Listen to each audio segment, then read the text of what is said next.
अथ मन्त्रपाठः।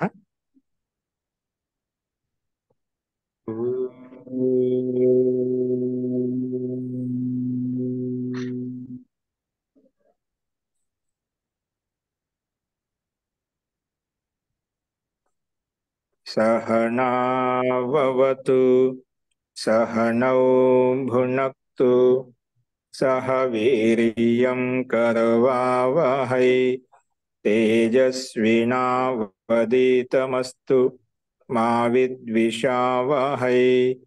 ओम शांति शांति शांति।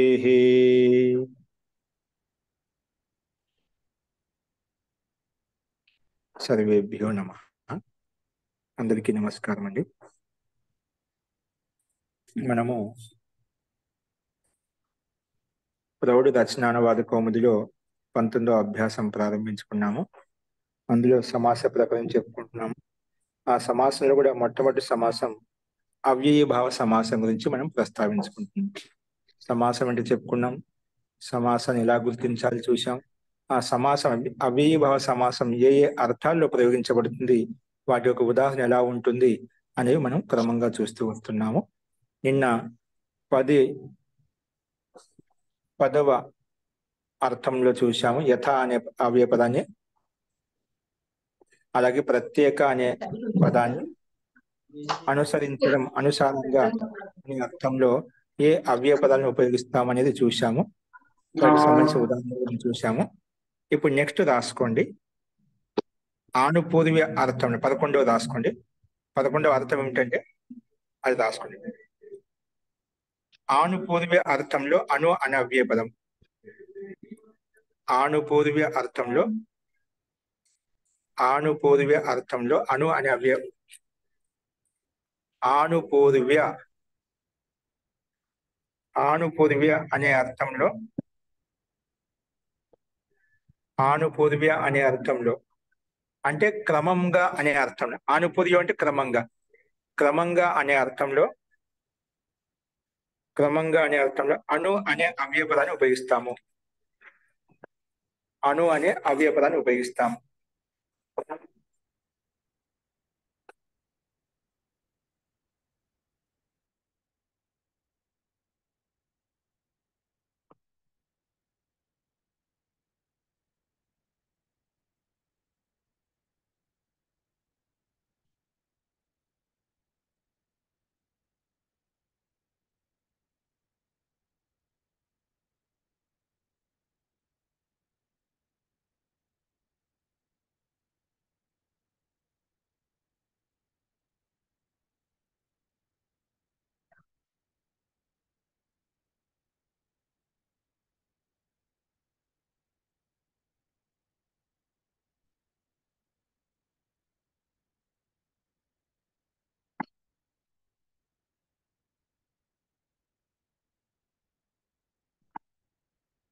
అమ్మా ఏం చెప్పారమ్మా? ఆనుపూర్వే అనే అర్థంలో క్రమంగానమ్మా? ఆనుపూర్వి అంటే క్రమమా?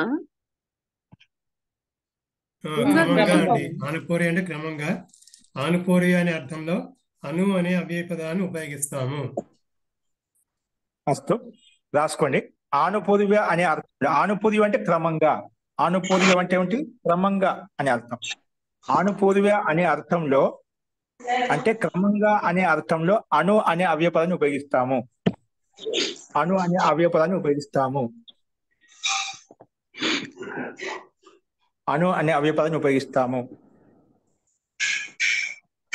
ఆనుపూర్వ అనే అర్థంలో అంటే క్రమంగా అనే అర్థంలో అను అనే అవ్యయ పదాన్ని ఉపయోగిస్తాము. అను అనే పదం ముందు కూడా చాలాసార్లు ఉపయోగించాం, కానీ మన సందర్భాన్ని బట్టి, ప్రయోగాన్ని బట్టి అర్థం తీసుకోవాలి. చూడు, అను అనే క్రమార్థంలో అను అనే అవ్యయ పదాన్ని ఉపయోగించినప్పుడు ఉదాహరణ ఎలా ఉంటుంది రాసుకుంది. అనుజ్యేష్టం ఏంటి? అనుజ్యేష్టం. అనుజ్యేష్టం అనుజ్యేష్టం విగ్రహవాక్యం ఎలా? విగ్రహవాక్యం వచ్చేసి జ్యేష్ఠస్య ఆనుపూర్వ్యం జ్యేష్ఠస్య ఆనుపూర్వ్యం అనుజ్యేష్టం జ్యేష్ఠస్య ఆనుపూర్వ్యం అనుజ్యేష్టం.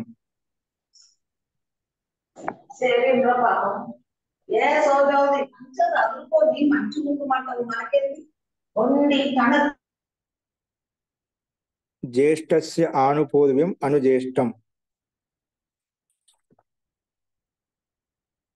అంటే జ్యేష్ఠస్య ఆనుపూర్వం అంటే పెద్దవాళ్ళకి ముందు పెద్దవాళ్ళు తర్వాత చిన్నవాళ్ళు అలాగంటా కదా. ముందు పెద్దవాళ్ళ క్రమంలో వచ్చేయండి, ముందు చిన్నవాళ్ళ క్రమంలో వెళ్ళండి, ముందు పై వరకు అంటే క్రమంగా వెళ్ళడం అంట.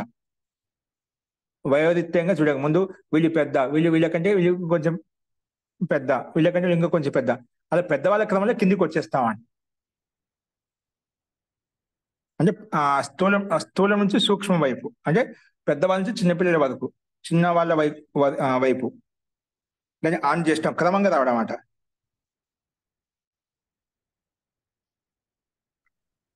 ఇలాగ మనం ఉదాహరణ తీసుకోవచ్చు.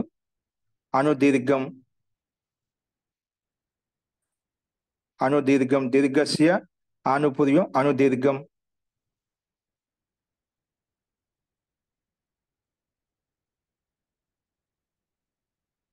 దీర్ఘస్య ఆనుపూర్వ్యం అనుదీర్ఘం.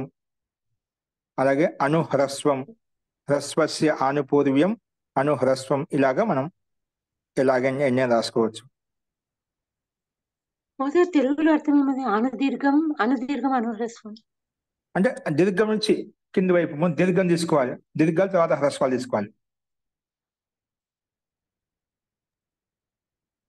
అంటే దీర్ఘాల యొక్క క్రమంలో ముందు దీర్ఘాలు, ఆ క్రమంలో. అనుహ్రస్వం అంటే ముందు హ్రస్వాలు తర్వాత దీర్ఘాలు వస్తాయి. అనుదీర్ఘం అంటే ముందు దీర్ఘాలు తీసుకుని తర్వాత హ్రస్వాలు తీసుకుంటాం. అనుహ్రస్వం ముందు హ్రస్వాలు తీసుకుని తర్వాత దీర్ఘాలు తీసుకుంటాం అంట. ఆ క్రమం తీసుకోవాలి. హ్రస్వాల క్రమంలో దీర్ఘాల క్రమంలో దీర్ఘాల క్రమంలో.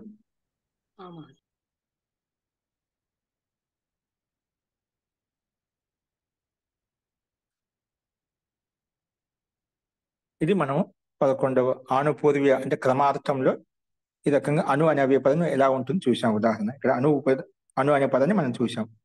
ఇప్పుడు నెక్స్ట్ రాసుకోండి 12వ అర్థము. ఇంకొకటి యోగ పద్య అర్థం. అంటే మనకు పైన సంకేతంలో సూత్రం రాసిన ఆ సూత్రం నుండే అర్థాలు ఎన్నైతే ఇవ్వబడ్డాయి అవిభావ సమాసంలో అవన్నీ చెప్పుకుంటాం ఒక్కొక్కటి క్రమంగా. 12వ అర్థం చూడండి. యోగ పద్య అర్థంలో యోగ పద్యం అంటే ఒకే చోట ఉండం, కలిసి ఉంటాం.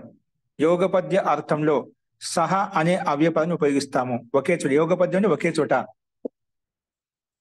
అని అర్థం. అంటే వెంట వెంట లేదా ఒకే చోట అలాంటి అర్థం అనమాట. యోగ పద్య అర్థంలో సహ అనే అవ్యయ పదాన్ని ఉపయోగిస్తాము. యోగ పద్య అనే అర్థంలో అంటే వెంట లేదా ఒకే చోట. యోగ పద్య అనే అర్థంలో అంటే వెంట లేదా ఒకే చోట అనే అర్థంలో సహ అనే అవ్యయ పదాన్ని ఉపయోగిస్తాము. సహ అనే అవ్యయ పదాన్ని ఉపయోగిస్తాము. సహ అనే అవ్యయ పదాన్ని ఉపయోగిస్తాము.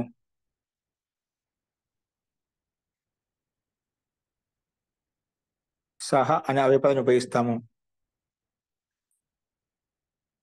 సమాసం చేసినప్పుడు ఈ సహ శబ్ద సహ అనే అవ్యయ స్థానంలో స ఆదేశం వస్తుంది. అందులో రాసుకోండి, బ్రాకెట్ రాసుకోండి. సహ అనే అవ్యయ స్థానంలో సమాసం చేసినప్పుడు స ఆదేశం వస్తుంది.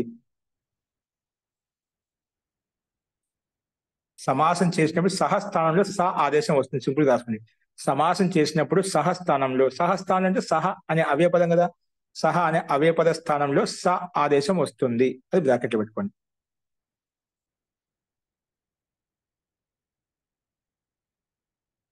రాసుకోండి. ఉదాహరణ రాసుకోండి. సహ శబ్దాన్ని ఉపయోగించి ఉదాహరణ ఎలా ఉంటుంది? చక్రేణ సహ, చక్రేణ సహ సచక్రం, చక్రేణ సహ సచక్రం. చక్రము తోటి, చూడు తోటి తోటి వెంట వెంట అని చెప్పారా, అంటే చక్రం తోటి. లేటి మీద యోగ పద్యార్థంలో ఒకే చోట లేదా వెంట వెంట లేదా తోటి అని కూడా రాసుకున్నాను. తోటి అర్థంలో వెంట వెంట కన్నా తోటి అది కూడా రాసుకోవచ్చు. తోటి ఈ మనుషులతోటి, ఈ వస్తువుతోటి, ఈ పశువులతోటి, ఈ ద్రవ్యంతోటి, అలాగా అంటే వెంటనే అర్థం వస్తుంది. అది కూడా ఒకటి యాడ్ చేసుకుని స్పష్టత కొరకు. చక్రేణ సహ ఇజ్ ఈక్వల్ టు సచక్రం. చక్రేణ సహ సచక్రం. చక్రేణ సహ ఇది విగ్రహ వాక్యము. ఆ విగ్రహవాక్యం విగ్రహవాక్యం సమస్త పదంగా మారిపోయినప్పుడు అంటే విగ్రహవాక్యం చేసాం, దాన్ని అలౌకిక విగ్రహవాక్యం తర్వాత మధ్య రెండు విభక్తులు లోపం చేసుకొని కలుపుకుంటే సచక్రం వస్తుందన్నమాట. సచక్రం, సచక్రం. సహసాన్ని వచ్చి సా వచ్చింది చూడండి. చక్ర శబ్దం ఎలా ఉంది అలాగే ఉంది. మూల శబ్దం చక్రం, సచక్రం. చక్ర శబ్దం అకారాంతం కాబట్టి అది అకారాంతం ఉన్నప్పుడు నపుంసకలింగం ఏకవచనంలో ఉంటుంది. అందుకే సచక్రం వచ్చిందన్నమాట. సచక్రం. ఇక్కడ చూడండి, జస్ట్ మీకు కొంచెం వ్యాకరణం యొక్క ప్రారూపం చూపిస్తున్నాను ఇక్కడ. అంటే ఇప్పుడు మనకు విభక్తి ఎలా పెట్టుకునే సందర్భం వచ్చింది కాబట్టి మీరు డిస్కషన్ చేస్తున్నంత ముందుకు ఇక్కడ మనకు విగ్రహవాక్యాన్ని బట్టి అలౌకిక విగ్రహవాక్యం వస్తుందన్నమాట. ఇప్పుడు విగ్రహవాక్యం ఎలా మనం సమస్త సచక్రం, ఆ సమస్త చక్రం ఎలా విడగొట్టాం మనం? చక్రేణ సహా, చక్రము తోటి. చక్ర అంటే తృతీయ విభక్తి కదా, అంటే తోటి. మన తృతీయ విభక్తి వస్తుంది కర్త అనే కర్మకో అనే డుములు ప్రథమ విభక్తి, నీ నూల గురించి ద్వితీయ విభక్తి, చతంచేన్ తొడంతో తృతీయ అంటాం.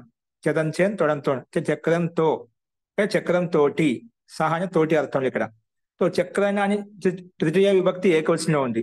మనకు ఇక్కడ విభక్తిని బట్టి ప్రత్యయం తెచ్చుకోవాలంటే మనకు కొన్ని సుప్ ప్రత్యయాలు ఉన్నాయి. సుప్ ప్రత్యయాలు అంటే మనకు 7 విభక్తులు రావడానికి ప్రక్రియ ఏదైతే ఉందో అవి ఈ సుప్పుల సహాయం చేత, అంటే 21 ప్రత్యయాలు ఉన్నాయి. సు, ఔ, జస్.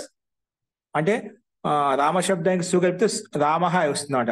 అదే రామశబ్దానికి ద్వివచనంలో జస్ ఔ కలిపితే రామో అవుతుందన్నమాట. అదే బహువచనం జస్ కలిపితే రామాహ అవుతుంది. అలాగా 7 విభక్తులకు 7 ప్రత్యయాలు ఉన్నాయన్నమాట. అంటే 7 మూడు 21, మొత్తం 21 ప్రత్యయాలు ఉన్నాయి. అవి మనకు కంఠస్థం కావాలి. ఏంటంటే సు, ఔ, జస్ ప్రథమ విభక్తి, అం, ఔట్, శష్ ద్వితీయ విభక్తి, టా, భ్యాం, భ్యస్ తృతీయ విభక్తి. క్రమంగా 3 చెప్తుంటే ఒకటి ఏకవచనం, 2 ద్వివచనం, 3 బహువచనం. క్రమంగా అండి ప్రతి విభక్తిలో మూడు వచనాలు ఉంటాయన్నమాట. ఏకవచనం, ద్వివచనం, బహువచనం.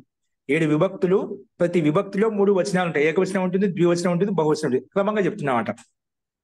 అలాగే చతుర్థ విభక్తి ఏమొస్తుంది? గే, భ్యాం, భ్యస్. పంచమ విభక్తిలో గసి, భ్యాం, భ్యస్. షష్ఠి విభక్తిలో గస్, ఓస్, ఆమ్. సప్తమి విభక్తిలో గి, ఓస్, సుప్. ఇవి మొత్తం 21 ప్రత్యయాలు అన్నమాట. క్రమంగా తీసుకోవాలి. ఇప్పుడు మనకి చక్రేణ ఏ విభక్తిది మనకు చూస్తుంది? రామేణ, చక్రేణ తృతీయ విభక్తి. ఇది ఏ వచనంలో ఉంది? ఏకవచనంలో ఉంది కాబట్టి టా వస్తున్నా. చక్ర ప్లస్ టా. పక్కన సహా అవయవపదం ఎలా ఉందో అలాగే రాసేసుకుంటాం. ఓకేనా? చక్ర టా స. ఇప్పుడు మనకు సహా శబ్ద సహా అవ్యయంతో సమాసం అయింది కాబట్టి అవిభావ సమాసం అయిపోయింది అన్నమాట. అవిభావ సమాసం అయిపోయింది కాబట్టి మనకు సుపోధాతు ప్రాతిపదిక యోగ ప్రకారంగా మనకు తర్వాత స్టెప్ లో ఆ మధ్యలో ఉండే టా విభక్తి లోపం చేసుకుంటాం. అలాగే ఈ అవయవపదాన్ని ముందు తెచ్చుకుంటామట. అవయవపదం కూడా ముందు తెచ్చుకుంటామట. ఎందుకంటే అవిభావ సమాసాలు అవే ముందు ఉంటుంది చెప్పాం కదా. టా వెళ్ళిపోతుంది. అప్పుడు చక్ర ముందే ఉండే చక్ర టా సహా ఉన్నది. సమాసం చేయగానే మధ్యలో ఉండే విభక్తి వెళ్ళిపోయింది. అప్పుడు చక్ర సహా. ఇక్కడ మనకు వెంటనే సూత్రం వచ్చేసి ఉపసర్జనం పూర్వం. ఒక సూత్రం ఉంది, ఉపసర్జనం పూర్వం. దీనికి అవ్యానికి ఉపసర్జనం పేరు పెట్టుకుంటాం. సహాకి ఉపసర్జన పేరు పెట్టుకుని ఉపసర్జనం పూర్వం అని చెప్పి సహా అనే అవ్యయం ముందుకు వచ్చేస్తుంది. ఇప్పుడు చక్ర సహ అనేది సహ చక్ర అయిపోయింది అన్నమాట. అయిపోయింది సహ చక్ర. ఈ స్థితిలో మళ్ళీ సహ అనే శబ్దస్థానంలో స ఆదేశం వస్తుంది. స ఆదేశం వచ్చి స చక్ర, సచక్ర వచ్చేసింది కదా. ఇది అకారాంతం, చక్రలో అకారాంతం కాబట్టి వెంటనే సు వస్తుంది. సుస్థానంలో అమ్ము అమ్మి పూర్వ చేసుకుంటేనా చక్రం అనే రూపం వస్తుంది అన్నమాట. అలాగే విగ్రహవాక్యాన్ని బట్టి తృతీయ భక్తిలో ఉంటే తృతీయ భక్తి నేర్చుకుంటాం, ద్వితీయ భక్తిలోనే ద్వితీయ భక్తి తెచ్చుకుంటాం. ఒకవేళ ద్వితీయ భక్తిలో బహువచనం ఉంటే బహువచనంలో తెచ్చుకుంటాం, ద్వివచనంలో ఉంటే ద్వివచన ప్రత్యయం తెచ్చుకుంటాం. అంటే 21 ప్రత్యయాల్లోంచి ఏది ఏ వచనం ఏ విభక్తి నుంచి వస్తుందో, ఏ వచనంలో వస్తుందో ఆ రకంగా ప్రత్యయం తెచ్చుకొని ఆ అలౌకిక విగ్రహవాక్య రూపంలో చూపించిన తర్వాత లోపం చేసుకుంటాం. మళ్ళీ మూల శబ్దాన్ని కలుపుకొని మనకు సమస్త పదం తయారవుతుంది అన్నమాట. జస్ట్ మీకు ఒక అర్థం కాకపోయినా పర్వాలేదు, మీకు ఒక ఐడియా కొరకు అట్లా ఉంటుందని చెప్పడం కొరకు చెప్పాను అనమాట. అస్తు. ఎందుకంటే మనకు ప్రతి రూపం తీసుకోండి, మన పైనుంచి ఇప్పుడు 12 అర్థాలు చెప్పుకున్నాం క్రమంగా. అన్నింటిలో ఏదో ఒక విగ్రహవాక్యం ఏదో విభక్తిలో ఉంది. మనం ద్వితీయ భక్తిలో విడగొట్టాము, తృతీయ భక్తిలో విడగొట్టాము, సప్తమి భక్తిలో విడగొట్టాము. ఓకేనా? క్రమంగా విడగొట్టుకుంటూ వస్తుంది అన్నమాట. అట్లా ఏ విగ్రహవాక్యంలో ఏ విభక్తిలో విడగొట్టామో ఆ విభక్తి ప్రకారంగా ఆ ప్రత్యయం తెచ్చుకుంటాము. ఆచార్య చక్రం వచ్చింది, సా అనేది చక్రకు ముందు ఎలా వచ్చింది ఆచార్య? అదే సహ శబ్ద స ఆదేశం వస్తుంది అష్టాదేశ సూత్రం ప్రకారంగా. సహా ఆదేశం సహ శబ్ద స్థానంలో స ఆదేశం వస్తుంది అన్నమాట. అది ముందుకు వస్తుంది ఆచార్య అయితే ముందు అదే తెచ్చుకున్నాం. సహా చక్ర సహా ఉండాలి. ఉపసర్జనం పూర్వం ప్రకారంగా సహా ముందుకు వచ్చేసింది, సహా చక్ర. ఈ స్థితిలో మన సహా శబ్ద స్థానం స ఆదేశం తెచ్చుకున్నామాట. అలాగే స చక్ర వచ్చిందన్నమాట. చక్ర అకారాంతం కాబట్టి సు తెచ్చుకుంటాం, సుస్థానం అమ్ము తెచ్చుకుంటాం, మళ్ళీ అవి పొదువ ప్రకారం కలుపుకుంటే సచక్రం అనే రూపం మనకు సిద్ధిస్తుంది. అస్తు. మహోదయ ఇక్కడ చక్ర సు అన్నాక కాదు చక్ర టా సహ సు కదా మహోదయ, అలౌకిక విగ్రహం అవ్యపదం వచ్చినప్పుడు అక్కడ విభక్తి పెట్టాం. అవ్యపదం వచ్చినప్పుడు విభక్తి సుబంతం ఉంటే పెట్టుకుంటే కానీ దానికి సు పెట్టుకోవాల్సిన అవసరం లేదు. రాజ్ఞ పురుషులు అంటే అది 2 సుబంతాలు కూడా పెట్టుకున్నామాట. అర్థమైంది మీకు? అందుకే మీకు డౌట్ వచ్చింది. ఇప్పుడు రాజన్సు అసలు రాజన్ గస్ పురుషస్సు పెట్టుకున్నాం కదా, ఇలాగ మీరు కూడా చక్రాట సహ అలా కాదు. సహ అవ్య పదాలకు పక్కన, ఎందుకంటే అవ్యం అంటే దానికి లింగం విభక్తి వచనం ఉండదు అన్నమాట. అంటే అందుకే అక్కడ పెట్టుకోవాలి. ఊరికి ఎలా ఉంటే అలా పెట్టుకుంటాం. ఒకటే విభక్తి ఉంది, ఒక విభక్తికి లోపం చేసేసుకుంటాం. 2 సుబంతాలు అయితే తెచ్చుకుంటాం, దానికి సందేహం లేదు.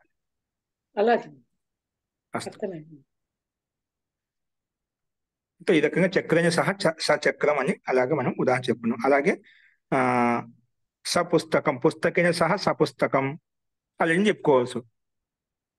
పుస్తకైన సహా సపుస్తకం, మాత్రా సహా సమాతరం, పిత్రా సహా సపితరం అంటే తండ్రితోటి తల్లితోటి, భ్రాత్రా సహా సభ్రాతరం అన్నతోటి, అగ్రజయా సహా సాగ్రజ అక్కతోటి, అలా ఎంజన్ తీసుకోవచ్చు. అంటే ఏదైనా తీసుకోవచ్చు, ఏ పదం అది ఏదైతే ఉందో అది తృతీయ భక్తి విడగొట్టుకుని ఆ తర్వాత సమస్త పదం ఈ రకంగా కలుపుకోవాలి. అస్తు. ఇప్పుడు జస్ట్ సచక్రం సపుస్తకం 2 రాసుకోండి. నెక్స్ట్ రాసుకోండి 13వ అర్థం. సాదృశ్య అర్థంలో సా శబ్దం వచ్చినాడు. సాదృశ్య అర్థంలో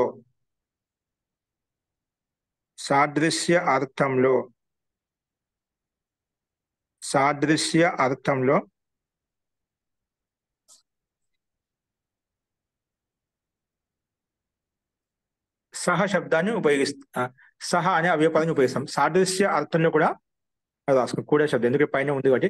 సాదృశ్య అంటే సాదృశ్య సమానము తుల్యము అంట కదా. సాదృశ్యంగా ఉండే, సమానంగా ఉండండి. ఇద్దరు ఒకే రకంగా సదృశ్యంగా ఉండదు, లేదు సమానంగా ఉన్నా అంట కదా, అలాంటి అర్థంలో ఏం చెప్పుకున్నాం. సాదృశ్య అర్థంలో సాదృశ్య అర్థంలో కూడా సహ అనే అవ్యపదాన్ని ఉపయోగిస్తాము. సాదృశ్య అర్థంలో కూడా సహ అనే అవ్యపదాన్ని ఉపయోగిస్తాము. ఇది మాత్రా సహ అనేది సమాత అవుతుందండి. మాత్రా సహ స మాతానా మాత సమాత వస్తుందండి. మాత్రా సహ స్త్రీలింగం అంటే మాత్రా సహ సమాత. అక్కడ మాతా శబ్దం అలాగే ఉంటుంది అంతే. భ్రాత కూడా స భ్రాత మహోదయ. భ్రాత శబ్దం కూడా స భ్రాత. ఎందుకంటే మనం విగ్రహవాక్యంలో మూల శబ్దం పెట్టుకుంటాం. మాతృ శబ్దానికి మాత అని పేరు డైరెక్ట్ పెట్టుకుంటాం. ఓకేనా, మాత శబ్దం పెట్టుకుంటాం. మహోదయ అన్నకు స భ్రాత అన మహోదయ.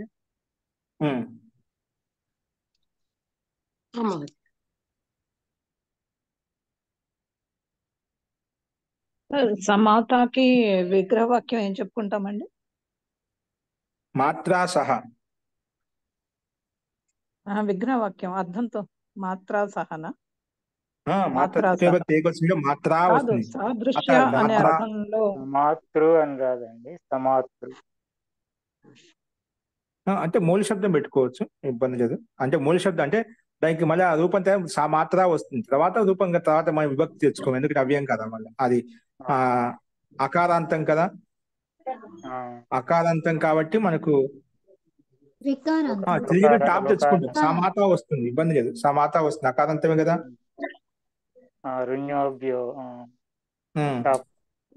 టాప్ వచ్చేసి సాదృశ్య అస్తి అనొచ్చా అండి? ఇది సాదృశ్యార్థం కాదు, పై దానికి చెప్తున్నాను. వాళ్ళు పై దానికి అడిగిన దానికి చెప్తున్నాను. యోగ పద్యార్థం, సాదృశ్యార్థానికి కాదు. అది చెప్తాను, రాసుకోండి. సాదృశ్యార్థంలో కూడా సహ అనే అవ్యయ పదాన్ని ఉపయోగిస్తాము.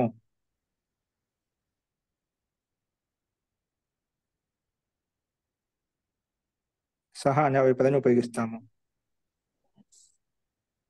దీనికి ఉదాహరణ రాసుకోండి. సహరి. సహరి అంటే హరికి సదృశ్యంగా. హరికి సదృశ్యంగా ఉన్నాడండి. విష్ణువుకి సదృశ్యంగా ఉన్నాడు, రాముడికి సదృశ్యంగా ఉన్నాడు, కృష్ణుడికి సదృశ్యంగా ఉన్నాడు అంటాం కదా, అలాగా. సహరి. సహరికి విగ్రహవాక్యం ఏంటి? హరేహి సాదృశ్యం. హరేహి అంటే హరికి సాదృశ్యంగా, హరికి సాదృశ్యంగా అని అర్థం. అంటే హరికి సమానంగా. హరేహి సాదృశ్యం ఈజ్ ఈక్వల్ టు స హరి. హరేహి సాదృశ్యం ఈజ్ ఈక్వల్ టు స హరి.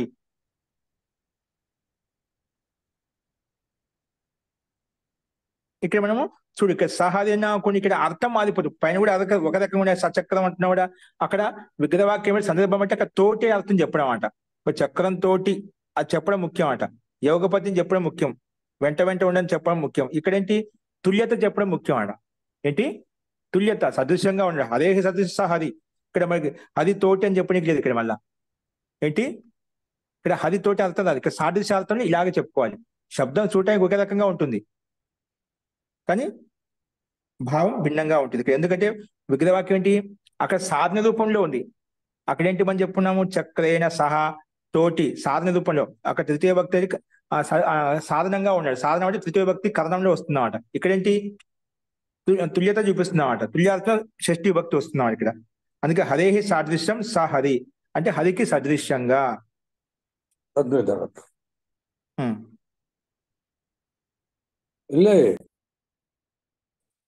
నెక్స్ట్ చూడండి, ఇక్కడ సదృశః సఖ్యాన్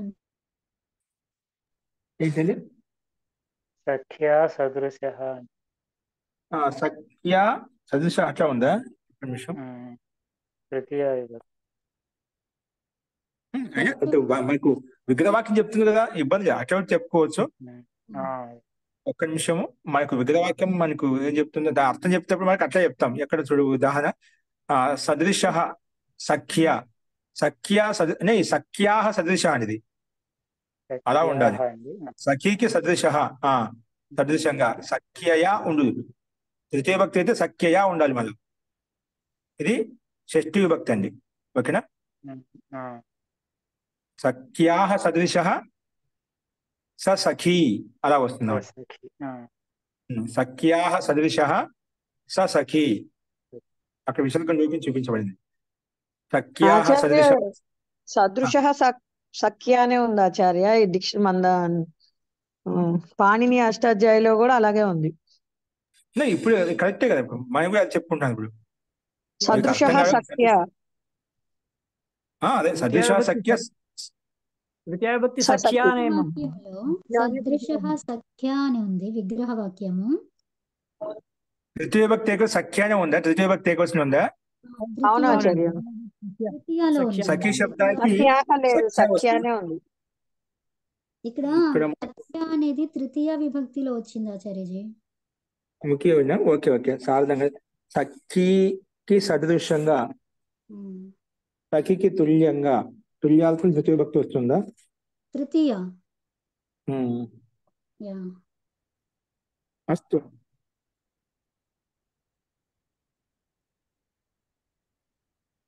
సఖీకి సదృశంగా. కానీ మనం ఆ విభక్తి రాసుకున్న అర్థం చెప్పేటప్పుడు మనకు షష్ఠీ విభక్తి యొక్క అర్థం చెప్తామంట. సఖీకి సదృశ్యంగా సఖీ అంటాం. ఓకేనా? ఓకే అండి, అలాగో చెప్పుకోవచ్చు. ఇప్పుడు సదృశ ఇది పుల్లింగ శబ్దం కదా, సఖీ శబ్దం పుల్లింగం కాబట్టి అందుకే సఖ్య వచ్చేసింది. ఓకే. జీ కవిత గారు చెప్పండి. సదృశ హరిణ అలా చెప్పాలా? సదృశ హరిణ హరినా అయితే సహరి. హరి. ఉమ్. తృతీయ భక్తి ఉండాల్సిన అవసరం లేదు, హరేకి మనం షష్ఠీ సదృశం భక్తి ఉంది. పెట్టుకోవచ్చు. నేనండి అక్కడ అనివార్యం కాదు, మనం షష్ఠీ భక్తి పెట్టుకోవచ్చు. అచ్చా. ఓకేనా? షష్ఠీ భక్తి పెట్టుకోవచ్చు. అక్కడ విశిష్ట కారణం, సఖీ శబ్దం విశిష్ట కారణం చేత తృతీయ భక్తి వచ్చి ఉంటుంది అన్నమాట. అర్థం అదే ఉంటుంది. షష్ఠీ భక్తి అర్థం ఉన్నప్పుడు తృతీయ భక్తి వచ్చి ఉంటుంది అన్నమాట. అది శృతి మీద విశేష సూత్రం ఉంటుంది, అందుకే అలా తీసుకున్నాం అనమాట. ఇక్కడ మాత్రం మనం తృతీయ భక్తి కూడా వచ్చింది కొన్ని సందర్భాల చోట, లేక షష్ఠి పంచమీ భక్తి పెట్టుకోవచ్చు అన్నమాట. అర్థానుగుణంగానే ఉందిగా మనకి ఇక్కడ. కాబట్టి అక్కడ తృతీయ భక్తి ఉంటే అన్నిట్లో తృతీయ భక్తి ఉంటుందని చెప్పి అంత అనివార్య నియమం కాదు. వికల్ప విభక్తి ఉండొచ్చు, సందేహం లేదు. ఓకే, దీనికి మటుకు మిత్రునితో సమానం. ఏంటండి? అక్కడ మిత్రునితో సమానము అని. మిత్రునికి సమానం. ఇక్కడ మిత్రునితో హరికి సమానం. హరికి సమానం. హరికి సమానము, మిత్రునికి సమానం, హరికి సమానము. మిత్రుని తోటి అని చెప్పలేం కదా, అక్కడ తోటి అర్థం కాదు. అంటే అక్కడ షష్ఠి ఈ మిత్రుడికి సదృశంగా ఉన్నాడు, సమానంగా ఉన్నాడు, మిత్రుడికి ఈ రకంగా ఉన్నాడు, అక్కడ సమానం చూపిస్తున్నాం కదా, అలాగా. అంటే విభక్తి ఏదైనా అక్కడ అర్థం మాత్రం సమానముగా అనే వస్తుంది. సదృశ్యం అంటే సమానం కదా, మనకి విగ్రహ సాదృశ్యార్థం చెప్పుకుంటున్నాం మనం ఇక్కడ. సాదృశ్యార్థం సహా అవయవాన్ని ఉపయోగించుకుంటున్నాం. మహోదయ, జీ ఇప్పుడు ఈ ఈ ఈ సాతో ప్రయోగం ఇప్పుడు అవ్యయీభావ సమాసం కదా మహోదయ ఇది. ఇప్పుడు సహరి అనే పదం కోవిద పుస్తకంలో హరిణా సహ వర్తతే ఇతి అని చెప్పి సహపూర్వపద బహువ్రీహి సమాసం కింద చెప్పాడు మహోదయ. జీ ఓకే అండి, అలాగే మీకు చాలా వస్తాయండి ఇటువంటి పదాలు. మనకి అదే సందర్భాన్ని బట్టి అర్థం మారిపోతున్నాం అంట. బహుళ సమాజం చేసినప్పుడు అన్ని పదాలు ప్రాధాన్యత అక్కడ మాట్లాడతాం. మీకు క్రమంగా మీకు ఇటువంటి ఇప్పుడు చెప్పిన ఉదాహరణ చాలా వస్తాయి. మీకు బహుళ సమాసం చెప్పిన చెప్తాను, వస్తాయండి, అలా కూడా వస్తాయి. అలాగే అలా వస్తాయండి. అందుకే ఇక్కడ చూడు, మన పైన సచక్రం లాగానే ఉంది, ఇక్కడ సహరి లాగానే ఉంది. అది సదృశ్యము అర్థంలో, అక్కడ తోటి అనే అర్థంలో యోగ పద్యార్థం రెండు సమానంగా ఉన్న చూడటానికి. అక్కడ సహస్త సాభావం వచ్చింది, చూడటానికి ఒకే రకంగా ఉన్నాయి కదా. అవి ఎలా తెలుస్తుంది? అక్కడ ప్రకరణం చెప్తుంది. ఇప్పుడు అక్కడ ఆ ప్రకరణ సాదృశ్యార్థాన్ని తీసుకుంటే అర్థయుక్తంగా ఉంటుందా, లేదా తోటి వెంట ఉన్నాడని చెప్తే అర్థం తీసుకుంటే సంగతి యుక్తంగా ఉంటుందా? అక్కడ మనం సందర్భాన్ని బట్టి ఇక్కడ ఇది సాదృశ్యార్థం తీసుకోవాలి, యోగ పద్యార్థం తీసుకోవాలి, ఇక్కడ సాదృశ్యార్థం తీసుకోవాలి మనకు తెలుస్తుంది అన్నమాట. సాహిత్య ప్రయోగం మనకు తీసుకునే ప్రయోగాన్ని బట్టి వివక్షని బట్టి ఉంటుంది. అర్థమైందా? హరిణా అంటే అదే కదా అర్థం మహోదయ. హరినా సాదృశ్యం అని చెప్తున్నా, హరే సాదృశ్యం, హరికి సాదృశ్యంగా, హరి తోటి. ఇప్పుడు హరినా సాదృశ్యం అంటే అర్థం చెప్తామండి. అక్కడ నేను సఖీ శబ్దం ఒక విశేషంగా సఖ్య అని చెప్పుకున్నాము, బానే ఉంది. మిత్రుని తోటి అని చెప్పి సంబంధం అని కదా, సంబంధం కాబట్టి షష్ఠి వాడాలి అలా అంటారా? అదే రిలేషన్ కాబట్టి షష్ఠి వాడాలని చెప్పి నేను అంటున్నాను. ఇప్పుడు మిత్రుని తోటి అక్కడ మీరు ఏంటి హరినా సహ అంటున్నామట. హరినా సహకి అర్థం చెప్తాం మనం. హరితో అదే సారీ, హరినా సదృశ్యం అంటే సారీ సహ అది మనకు ఇక్కడ మనకు హరినా హరినా సదృశ చక్రేణ యుగపత్ అని చెప్పుకున్నాం. అక్కడ చక్రేణ యుగపత్ సచక్రం అని చెప్పుకున్నాం. హరినా సాదృశ్యం, హరినా సాదృశ్యం. ఆ హరినా సాదృశ్యం అంటే ఇప్పుడు తృతీయ భక్తికి అర్థం సామాన్యంగా ఉంటుంది, కరణార్థంలో ఉంటుంది కదా, సాధనంగా ఉండాలి. ఇక్కడ సాధనంగా లేడు కదా ఇక్కడ మనకు. ఆ రకంగా చెప్పాను అక్కడ. అంటే అర్థము ఒకటి ఉండి విభక్తి తృతీయ భక్తిలో వస్తున్నాడు. కొన్ని సూత్రాలు ఉంటాయి, ఆ సూత్రం ఇప్పుడు నేను నాకు కూడా తెలియదు, గుర్తు రావడం లేదు. కాబట్టి మనకు అక్కడ ఆ సఖి శబ్దం విశేషంగా, ఎందుకు సఖి శబ్దం చాలా విశేషంగా ప్రయోగిస్తుంటాం. ఆ రకంగా మనకు అక్కడ తృతీయ భక్తి వచ్చి ఉండొచ్చు, కానీ షష్ఠీ భక్తి కూడా మనం ఉపయోగిస్తాం. అర్థానుగుణంగా సంబంధం రిలేషన్ చెప్తుంది, కానీ దానికి సదృశం పోల్చి చెప్పాలి ఒక వ్యక్తిని. ఇక్కడ ఇతనికి సదృశంగా ఉన్నాడు, విష్ణువుకి సదృశంగా ఉన్నాడు, హరికి సదృశంగా ఉన్నాడు. అక్కడ దాన్ని నిరాకరించడం లేదు, ఉండొచ్చు అది ఖచ్చితంగా. మోదయ పోల్చి చెప్పేటప్పుడు షష్ఠీ భక్తి సప్తమి భక్తి వస్తుంది కదా మోదయ. సప్తమి భక్తులు ఇచ్చారా? షష్ఠి సప్తమి రెండు అని చెప్పేసి ఇచ్చారు కదా మోదయ వెనకాల. ఇచ్చారా? అందుకని ఇక్కడ షష్ఠీ భక్తి వచ్చి ఉంటుంది కదా. అవును మోదయ, షష్ఠీ భక్తి వస్తుంది పోల్చడంలో. జీ జీ కాబట్టి మన షష్ఠీ భక్తి తీసుకోండి ఇక్కడ. ఓకే, అస్తు. హరేహి సాదృశ్యం స హరి అంటే హరికి సదృశంగా. హరేహి సాదృశ్యమా మహోదయ? హరేహి, హరి శబ్దానికి షష్ఠీ భక్తి ఏ వస్తుంది? హరేహి వస్తుందా? అవునండి. హరేహి సాదృశ్యం స హరి. ఇక్కడ సాదృశ్య శబ్దాన్ని చెప్పడం శబ్దాన్ని ఉపయోగించే కూడా ఆ సహ శబ్దస్థానం సా ఆదేశం వస్తుంది. సా ఆదేశం ఎలా వస్తుందంటే అవిభావే చాకాలి అనే సూత్రం ప్రకారంగా, అష్టాధ్యాయులో అవిభావే చాకాలి అనే సూత్రం ప్రకారంగా వస్తున్నాం. అస్తు. చూడండి, అది మనకు అక్కడ ఎలా వచ్చిన తర్వాత విషయం. ఒకవేళ జస్ట్ మీకు చెప్పాను, అవిభావే చాకాలి అనే సూత్రం ప్రకారంగా సహస్థానంలో సా ఆదేశం వస్తుంది. అస్తు. సఖ్యుహు వస్తుందా మహోదయ? ఏంటండి? సఖ్యుహు సదృశ్యమా ఇప్పుడు? ఏది సప్తమి భక్తి మరి సఖ్యుహు అది కదా? ఓకే, అది అలాగే ప్రయోగం తీసుకోండి. ఓకేనా? అది విశిష్ట సూత్రం ఏంటి? అర్థం అదే, షష్ఠీ భక్తి అర్థం తృతీయ భక్తి కూడా వస్తుందన్నమాట. సంబంధార్థంలో తృతీయ భక్తి కూడా వస్తుందన్నమాట. అర్థం విగ్రహవాక్యం ఎలా ఉన్నా కొన్నిసారి అర్థం ఉంటుంది. అది ఏంటి విశేష సూత్రాలు చెప్పుకో చూసి చెప్తాను. ఓకేనా? లేకపోతే మనం దాన్ని ఇలాగే షష్ఠీ భక్తి ఉంటేనా ఖచ్చితంగా సఖ్యు సాదృశ్యం అలా పెట్టుకోవాల్సి వస్తుంది మనం, లేకపోతే విగ్రహవాక్యం మార్చుకోవాల్సి వస్తుంది అన్నమాట. ఓకేనా? అదేంటో ఒకసారి చూద్దాం, చూసి చెప్తాను నేను. నెక్స్ట్ రాసుకోండి. దీనికి ఉదాహరణగా పిత్రా సహ సపితృ, పిత్రా సాదృశ్యం, పితు సాదృశ్యం సపితృ, పితు సాదృశ్యం, పితు సాదృశ్యం. నాకు తెలిసి షష్ఠీ భక్తి యుక్తంగా ఉండాలి. ఓన్లీ ఒక సఖి శబ్దానికి నాకు సందేహంగా ఉంది, అన్న విశేష సూత్రం ద్వారా తృతీయ భక్తి వచ్చిందని చెప్పి. మోదయ సఖి స్త్రీలింగం కదా మోదయ, అందుకనే అలా. సఖి శబ్ద పుల్లింగం అండి. మహోదయ, అది ఏ విభక్తి తీసుకున్నా కూడా సమాస పదంలో ఎటువంటి మార్పు రాదు కదా? సమస్త పదంలో సమస్త పదం మార్పు, సమస్త ఒకే విధంగా.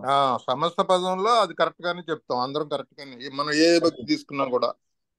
ఎందుకంటే ఒకే విగ్రహవాక్యం మనకు అది కరెక్ట్ లేకపోతే ఏమవుతుంది, అర్థం తేడా వచ్చేస్తున్నాడు. మనం దేని తీసుకోవాలి, సహారి అని అనుకోండి, అక్కడ కన్ఫ్యూజన్ విగ్రహవాక్యంలో కన్ఫ్యూజన్ ఉన్నా గానీ సమాసం చేయటంలో మాత్రం అందరూ కరెక్ట్ గానే చెప్తారు. అది సహజం, కానీ మనకు అలా చెప్పినా బాగానే ఉంటుంది. కానీ అర్థం అవగమనం కొరకైతే మనం విగ్రహవాక్యం ఖచ్చితంగా దాన్ని పరిశీలించాలి, సందర్భాన్ని పరిశీలించాలి, ప్రకరణాన్ని పరిశీలించాలి అనమాట. ఓకేనా సార్? పితు సాదృశ్యం సా పితానా?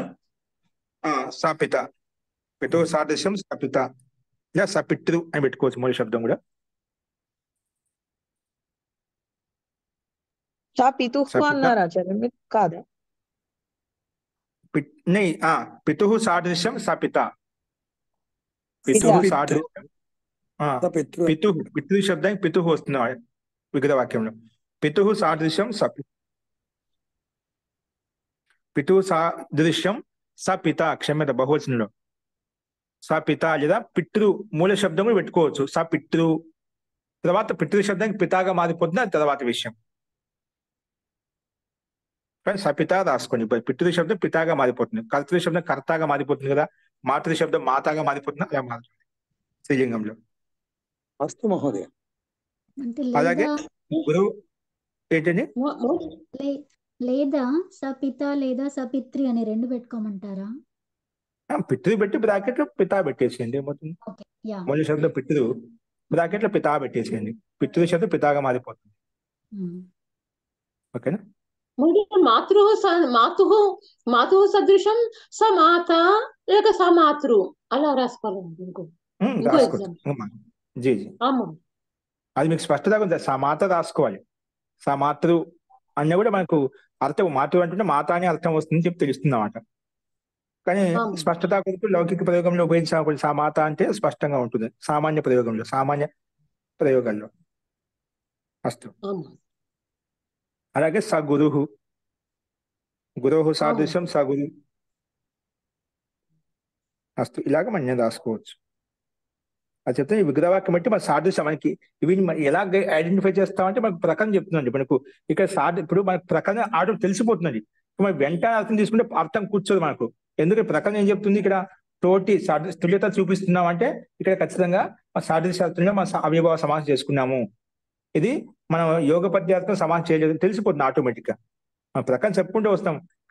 ఇక్కడ మనకు పోయి యోగ పద్యార్థంలో నేను సాహరి శబ్దం తీసుకుంటా అంటే అక్కడ ఆ సంగతి కూర్చోదన్నమాట. అది ప్రకరణ బట్టి నీకు సహజంగా తెలుస్తుందండి.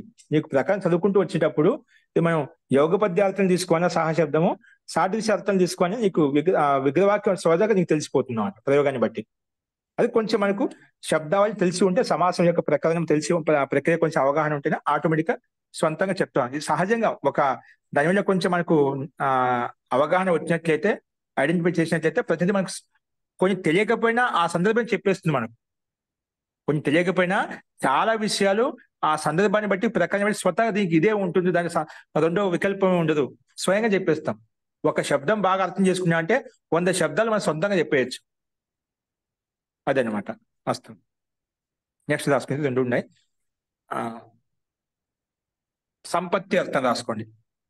సంపత్తి అర్థంలో సహశబ్దం వచ్చింది. మళ్ళా సంపత్తి అర్థంలో కూడా సహ అనే అవ్యపదాన్ని ఉపయోగిస్తాము. సంపత్తి అంటే ఐశ్వర్యం, ధనం.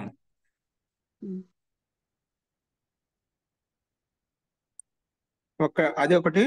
ఇంకోటి తీసుకుంటే స్వానురూపం. సంపత్తి అంటే ఇక్కడ క్షత్రియ యొక్క స్వరూపం ఏంటి, బ్రాహ్మణుని యొక్క రూపం ఏంటి. సంపత్ ధనార్థం కాకుండా క్షత్రియ యొక్క ఏ స్వరూపం అయితే ఉందో, యొక్క రూపం ఏదైతే ఉందో స్వరూపత ఏంటండి? స్వరూపం గుణగణాలు అంటారు. గుణగణాలు అంటే ఒక్కొక్కరు ఇప్పుడు మనుషుల్లో మనుష్యత్వం ఉంటుంది, క్షత్రియత్వం ఉంటుంది, బ్రాహ్మణులు బ్రాహ్మణత్వం ఉంటుంది. ఓకేనా? స్వానురూపం స్వరూపం. ఓకే అండి. స్వరూపార్థం. సంపత్తి అర్థంలో అంటే స్వానురూపార్థంలో అంటే స్వరూపార్థంలో స్వస్య రూపం స్వరూపం, స్వానురూపం స్వరూపం ఏదని చెప్పుకోవచ్చు. స్వరూపార్థంలో సహ అనే అవ్యపదాన్ని ఉపయోగిస్తాము.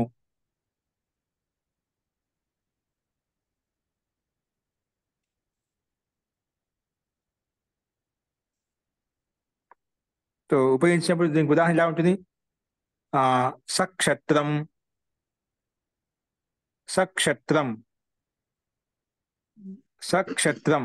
విగ్రహ క్షత్రాణం సంపత్తి. సక్షత్రం క్షత్రాణం సంపత్తి ఏంటి? క్షత్రియత్వం వారికి సంపత్తి అంటారు. వారికి అనురూపం క్షత్రియత్వాన్ని బోధిస్తున్నాం, తెలియజేస్తుంది క్షత్రుడు అని చెప్పి. ఓకేనా? క్షత్రాణం సంపత్తి సక్షత్రం. క్షత్రియ స్వరూపం రాసుకోవాలా మోదయ?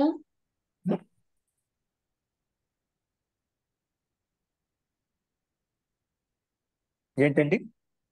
మోదయ క్షత్రియ స్వరూపం అని రాసుకోవాలా మోదయ? క్షత్రియ స్వరూపం రాసుకున్నాం. క్షత్రియ యొక్క స్వానురూపం. సబ్రాహ్మణం. స్వరూపార్థంలో ఏం చెప్పారు సార్? అది స్వరూప సంపత్తి ధనార్థం స్వరూపార్థంలో అతని యొక్క క్షత్రియులు క్షత్రియత్వం అన్న వారి యొక్క క్షత్రియ గుణకర్మ స్వభావాలు ఎలా ఉంటాయి? వైశ్యులు ఎలా ఉంటాయి, శూద్రులు ఎలా ఉంటాయి, బ్రాహ్మణులు ఎలా ఉంటాయి, అలాగా పశువులో పశుత్వ గుణాలు, పక్షుల పక్షిత్వ గుణాలు, అంటే ఒక్కొక్క ప్రాణి విశేషంగా ఒక్కొక్క స్వభావం ఉంటుంది అన్నమాట. అలాగే జడ పదార్థానికి ఒక సత్తా ఉంటుంది, ఒక్కొక్క పదానికి ఒక సత్తా ఉంటుంది అన్నమాట. అంటే ఆ సత్తా గుణకర్మ స్వభావం అనమాట. ఆ సత్తానే స్వరూపం, ఆ రూపం స్వరూపం అంటారు చెప్పుకుంటున్నాను. ఇప్పుడు సక్షత్రం అంటున్నా, క్షత్రానం సంపత్తి ఏంటి? క్షత్రియత్వం. సంపత్తి రూపాయలు స్వరూపార్థం ఇక్కడ చెప్పుకున్నాను. ఇక్కడ సక్షత్రం క్షత్రియ సహా సక్షత్రం అన్నా అనుకోండి, క్షత్రియునితో ఉండేవని సక్షత్రం కూడా అనొచ్చు. సందర్భాన్ని బట్టి అది కూడా తీసుకోవచ్చు, అది కూడా కానీ ఎప్పుడు అది మన ప్రకరణం చెప్తుంది, మనకు సందర్భం చెప్తుంది అన్నమాట. అవి మన విగ్రహవాక్యం తీసుకోవాలి. ఇక్కడ సంపత్తి అర్థం కూడా సహా శబ్దాన్ని ఉపయోగించుకున్నాం కాబట్టి అది సందర్భాన్ని కూడా తీసుకోవాలి. అలాగే సబ్రాహ్మణం, బ్రాహ్మణానం సంపత్తి సబ్రాహ్మణం, బ్రాహ్మణానం సంపత్తి సబ్రాహ్మణం. బ్రాహ్మణుడు అంటే బ్రాహ్మణత్వం, బ్రాహ్మణ యొక్క స్వరూపానికి కేవలం అది యొక్క బ్రాహ్మణత్వమే కాదు, క్షత్రియత్వమే కాదు, వారి యొక్క స్వరూపం ఏమేమి ఉన్నాయి, వాటి గుణకర్మ స్వభావాలు తీసుకోవచ్చు. బ్రాహ్మణ సంపత్తి అని ఇచ్చారు ఆచార్య. అదే బ్రాహ్మణ సంపత్తి అంటున్నాను. బ్రాహ్మణ సంపత్తి అంటే బ్రాహ్మణుల సంపత్తి ఏంటి? వారి యొక్క స్వరూపం, అంటే వారి యొక్క సత్తా, వాళ్ళ ఉండే గుణగణాలు. ఏ కారణం షష్ఠి రాసుకోమంటారా, బ్రాహ్మణ సంపత్తి రాసుకోమంటారు? షష్ఠి రాసుకున్నాం. క్షత్రానాం సంపత్తి ఎలా చెప్పాము, బ్రాహ్మణానం సంపత్తి. మన అష్టాధ్యాయులో బ్రాహ్మణ సంపత్తి సబ్రాహ్మణ, బ్రాహ్మణ సంపత్తి, బ్రాహ్మణ యొక్క సంపత్తి. సబ్రాహ్మణం ఇచ్చారా? బ్రహ్మణ సంపత్తి సబ్రాహ్మణ ఇచ్చాడు. బ్రహ్మణ సంపత్తి ఉందా? అవును ఆచార్య. బ్రహ్మణ షష్ఠి భక్తి కదా, మనకు బహుశా చెప్పాం, అది ఏ క్వశ్చన్ చెప్తున్నా అంతే. షష్ఠి భక్తి ఏమొస్తుంది? బ్రహ్మణ శబ్దం ఇంకా బ్రహ్మణ వస్తుంది అన్నమాట. బ్రహ్మణ సంపత్తి సబ్రాహ్మణం. ఓకేనా? ఎందుకంటే మధ్యలో విభక్తి లోపం అవుతుంది కాబట్టి సమస్త పదం అయితే ఒకటే విధంగా ఉంటుంది. అకారాంతం కదా అక్కడ పదం కదా, సమస్త పదం ఒకే విధంగా ఉంటుంది. అక్కడ విగ్రహవాక్యం బహుశా చెప్పాను, మీరు ఏ క్వశ్చన్ చెప్తున్నారు అంతే తేడా. ఓకే, బ్రాహ్మణానాం సంపత్తి సబ్రహ్మం. అర్థమైందండి? కవిత కదా అంటున్నారు.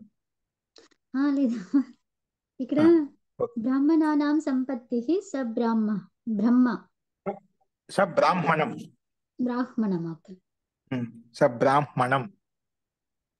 అవునండి, సబ్రాహ్మణమే. కవిత గారు కరెక్టే. సబ్రాహ్మణం అని ప్రాతినిధ్యం వస్తుంది. నేను తప్పు చెప్పాను, అందుకే అన్నారు. మహోదయ సా ఆచార్యం అని కూడా చెప్పొచ్చుగా. చెప్పుకోవచ్చు. స ఆచార్యం, వారి యొక్క స్వరూపాన్ని చెప్పుకోవచ్చు, ఏదని చెప్పుకోవచ్చు. అస్తు. ఆచార్యాణం సంపత్తి మహోదయ.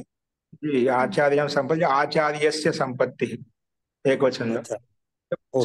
చాలా మంది ఆచార్య సంపత్తిని అలా చెప్తాను. ఒక వ్యక్తి విశేషం చెప్పుకునే ఏకవచనం చెప్పుకోవచ్చు. అస్తు. నెక్స్ట్ చూడండి, 15వ చూడండి. సాకల్య. సాకల్య అంటే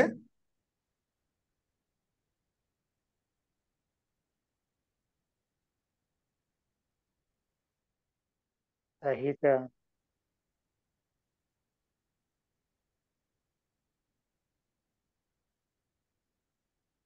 అదే ఆచార్య సంపత్తి అంటే ఆచార్యుడి స్వరూపము అనే ఆచార్యుడి స్వరూపం. జీ యొక్క స్వరూపం, ఆచార్య యొక్క సత్తా. నెక్స్ట్ దశ సాకల్యార్థంలో సహితము.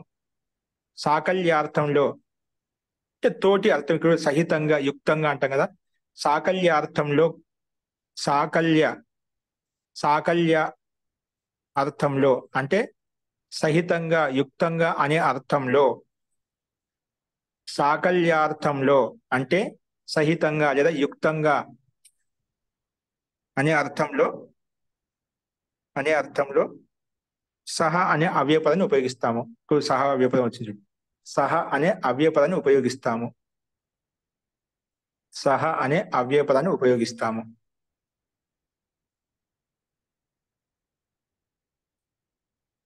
సహ అనే అవ్యయపదాన్ని ఉపయోగిస్తాము.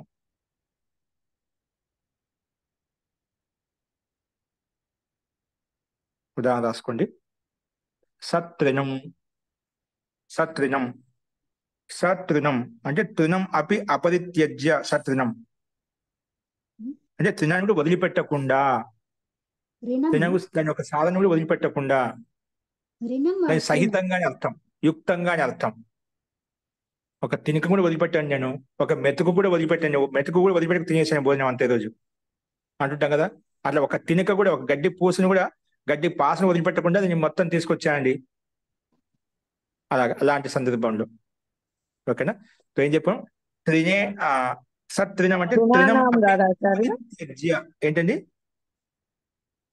తృణానాం సాకల్యం, తృణానం సాకల్యం సత్రినం లేదా దానికి స్పష్టత విగ్రవాక్యం కొంచెం మార్చి చెప్పాను. తృణం అపి అపరిత్యజ్య, తృణం అపి అపరిత్యజ్య అంటే వదిలిపెట్టకుండా, అంటే సంపూర్ణంగా సహితంగా అని అర్థం. తినికేం కూడా వదిలిపెట్టకుండా అది సహితంగా తీసుకొచ్చాను. అపరిత్యజ్య తృణమపి అపరిత్యజ్య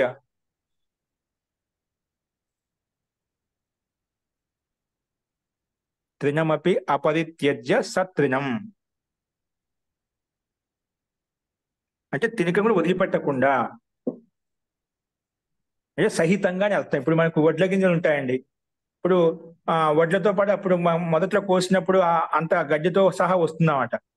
అది మొత్తం దాన్ని సహా తీసుకొని వస్తాం, తినికతో పాటు తీసుకొస్తాం, ఆ గడ్డితో పాటు తీసుకొస్తాం. అది సహితంగా తీసుకొచ్చామట. తర్వాత దాన్ని వేరు చేస్తాం, అది తర్వాత విషయం. అంటే సహితంగా అంటే యుక్తంగా అని అర్థం. జస్ట్ అలాగే ఏదైనా తినం కూడా వదిలిపెట్టకుండా అంటే మొత్తం యుక్తంగా అని అర్థం. వదిలిపెట్టకుండా అంటే అర్థం ఏంది? యుక్తంగా తీసుకో, మొత్తం సహితంగా తీసుకో, యుక్తంగా దాన్ని కలిపి తీసుకో అని అర్థంలో తీసుకుంటాం. నెక్స్ట్ రాసుకోండి. అర్థం ఎలా రాసుకోమంటారు?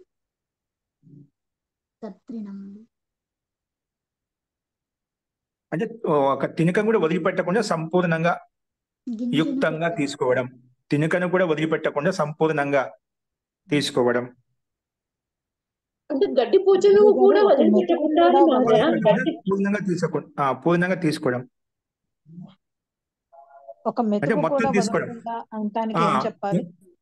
ఏంటండి? ఒక మెతుకు కూడా వదలకుండా అని చెప్పడానికి అంటే మొత్తం తీసుకున్నాం. ఒక మెతుకు కూడా మొదలుపెట్టకుండా మొత్తం తీసుకున్నాను అంటే మొత్తం తిన్నాను. దానికి సమస్త పదం ఏం చెప్తారు? అన్నేన అన్నం అన్నకనమపి అపరిత్యజ్య స అన్నం అలా చెప్పుకోవచ్చు. స అన్నం స అన్నం అన్నమపి అపరిత్యజ్య అపరిత్యజ్య అపరిత్యజ్య పరిత్యజ్య వదిలిపెట్టేస్తుంది మళ్ళా. అపరిత్యజ్య అన్న కణమపి అన్న కణమపి అపరిత్యజ్య స అన్నం. లౌకికంగా ప్రయోగిస్తాం కదా. ఒక్క మెతుకు తినే పిల్లలకి చెప్తుంటాం అంట, ఒక్క మెతుకు కింద పోకూడదు అన్న అంటాం, ఒక్క మెతుకు తిని వదిలిపెట్టుకుని తినేసేయాలి అంటాం. అంటే ఇక్కడ తృణంతో పాటు మనం ధాన్యం తీసుకొచ్చినట్టు ఆచార్య తీసుకోవాలి. అవునండి, అలా ఎన్నో తీసుకో. సత్యం స భుసం, భుసం తోటి అంటే గడ్డి తోటి, అదే ధాన్యం తీసుకోవడం. ఏదైనా తీసుకోవచ్చు. చిలుకతో తీసుకుంటుంటాం. ఈ రోజుల్లో బయట పండ్లు అమ్ముతుంటారు, జామ పండ్లు, అది మొత్తం ఆకులతో కొమ్మలతో పట్టుకొచ్చేస్తున్నారు, ఆకులతో యుక్తమే తీసుకొస్తున్నారు. నిజంగా చెట్టు మొత్తం కోసుకొచ్చినట్టు ఉంటుంది అన్నమాట. శాఖలు మొత్తం కొమ్మనే అమ్ముతూ ఉంటది బయట. అలా భూసం అంటే ఏంటి సార్? భూసం బుస అంటే పొట్టు అండి. ఇప్పుడు మన వరి పొట్టు అంటే కదా, వరితో పొట్టు. ఇప్పుడు బయట వడ్ల మిషన్ తో మిషన్ ఆడిస్తారండి. మిషన్ ఆడిసినప్పుడు కొన్ని పొట్టులో బియ్యం ఉండిపోతాయి, వాళ్ళు అక్కడ మొత్తం వేరు చేయలేదు, అవి అట్లే పొట్టుతో సహా ఎత్తుకొచ్చుకుంటారు అన్నమాట. అంటే తౌడు అన్నమాట. పశువులు ఉన్న వాళ్ళైతే దాన్ని అలాగే పెట్టేసుకుని వాళ్ళు పశువులకు వేస్తూ ఉంటుంది అన్నమాట. ఉంటాయండి రెండు. రుణం అని వచ్చండి. ఏంటండి? రుణం రుణం అంటే రుణము ఒక పైసా కూడా వదలకుండా వసూలు చేశాను అని చెప్పాలనుకోండి. అంతే కదా మరి. అదే కదా, వడ్డీతో సహా వసూలు చేస్తాను రుణం ఏది వదిలిపెట్టాను. అదే ఓకే అండి, ఇది ఒక్కటి రాసుకోండి, ఇది అయిపోతుంది మనకు. అంత అర్థంలో కూడా సహ అనే అవ్యయపదాన్ని ఉపయోగిస్తాము. అంత అర్థంలో కూడా. సరే, ఎందుకు పరిగెత్తడం, ఇది కాపేద్దామా? ఇబ్బంది చెప్పేసుకున్నది బిందులు. ఇంకా 3 ఉన్నాయండి, 4 ఉన్నాయి. ఇంకా ఉన్నాయి మాది 19 వరకు. నేను అదే ఇప్పుడు 15 రాసుకున్నాను. ఇంకా 4 ఓకే ఉన్నాయి. అండి, రేపు రాసుకుందాం అండి, పర్వాలేదు. రేపు అంటే సోమవారం రాసుకుందాం. అస్తు, కంగారు పడేందుకు నిదానంగా అర్థం చేసుకుని రాసుకుందాం. అస్తు, ఏమైనా సందేహం సా తర్వాత రుణానికి ఏం రాసుకోవాలి ఆచార్య? చూద్దాం. సా రుణం. రుణం పి అంటే ఇక్కడ రుణమపి అపరిత్యజ్య. రుణం అప్పు అంటే అట్లనే కాదు, ఏక రూప్యకమపి అపరిత్యజ్య. ఏక అంటే ఒక సందర్భాన్ని మనం ఆ పదం తీసుకోవాలన్నమాట. ఏకమపి అపరిత్యజ్య శేషం మొత్తం కూడా అన్నట్టుగా. విగ్రహవాక్యం అక్కడ విగ్రహవాక్యంలో సమస్త పరంగా అన్య పదం తీసుకుంటాం. అంతాపత్తిక అర్థం తీసుకోవాలి మళ్ళీ. ఏకరూప్యకం అపరిత్యజ్య సదుప్యకం అహం సదుప్యకం సంగృహ్ణామి. ₹1 వదిలిపెట్టకుండా సదుప్యకం స్వీకరోమి. ₹1 తీసుకుంటే నేను వదిలిపెట్టకుండా అంటుంటాం. సదుప్యకం మొత్తం ఇంకా చాలా రాయాలా ఆచార్య? ఏకరూప్యకం అపి అపరిత్యజ్య చాలదా? సరిపోతుంది మనకు ఆ భావార్థం కదా. ఏకరూప్యకం వదిలిపెట్టకుండా అని అర్థం దాని యుక్తంగా అంటే మొత్తము అని తీసుకునే సందర్భం రావాలి. దానికి మనం విగ్రహవాక్యం ఎన్ని రకాలుగా దానికి ఎంత స్పష్టంగా కొడుకు చేసినా అది పెరుగుతూ పోతుంది, కానీ అంత అవసరం లేదు. భావార్థం ఏంటంటే అపరిత్యజ్య వరకు సరిపోతుంది. సదుప్యకం లేకపోతే రుణశేషం అపరిత్యజ్య అనొచ్చా మహోదయ? రుణశేషం లేదా రుణమపి అపరిత్యజ్య సరుణం.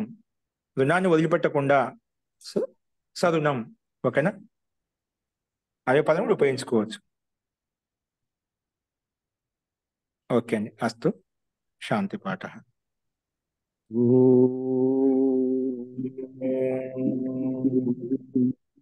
సర్వే భవంతు సుఖినః, సర్వే సంతు నిరామయాః, సర్వే భద్రాణి పశ్యంతు, మా కశ్చిత్ దుఃఖభాగ్ భవేత్.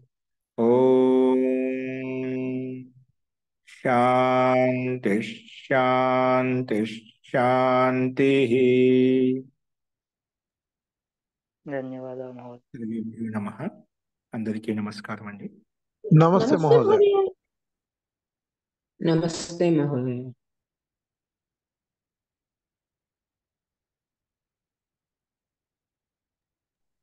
నమస్తే.